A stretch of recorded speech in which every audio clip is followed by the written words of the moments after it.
Народниот правобранител будно ќе ја следи состојбата со епидемијата на морбили. Омбудсманот отворил предмет за да се утврди дали се исполнети предусловите за вакцинација на децата во поликлиниките и дали работат со соодветен персонал. Пристигната и првата представка од родител кој се пожалил дека му е ускратено правото да го згрижи детето во градинка. Голем број граѓани се јавувале за да се информираат дали има повреда на правата и да се советуваат како да постапат. Според народниот правобранител, неопходно е да се усогласи законската регулатива која ги опфаќа правата и обврските поврзани со имунизација.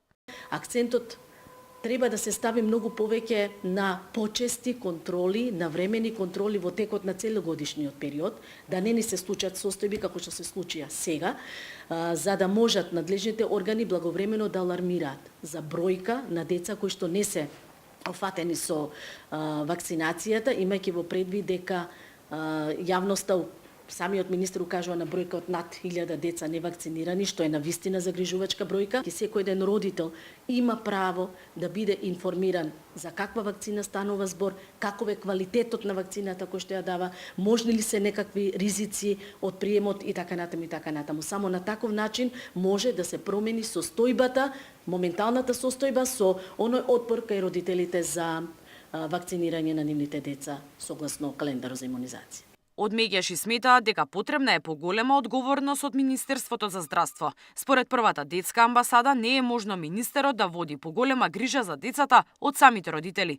Змијанац потенцира дека се што се прави кампањски е проблематично, а за отпорот на родителите кон вакцинирањето вели дека е оправдан. Стравот кај нив се јавува бидејќи не добиваат точни информации од здравствените власти и поради неусогласените ставови меѓу педиатрите и матичните лекари.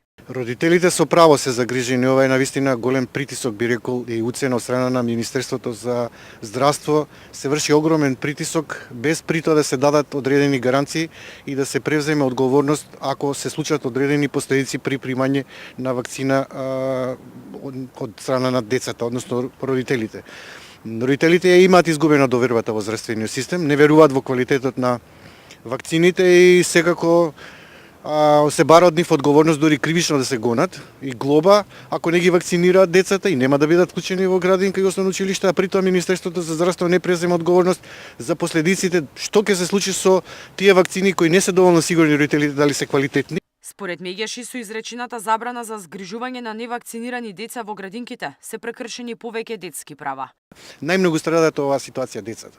Значи децата не само што ќе бидат санкционирани од тоа што нема да идат во градинка или во училиште, туку и родителите трпат. Миријана Давидовска, Сител телевизија.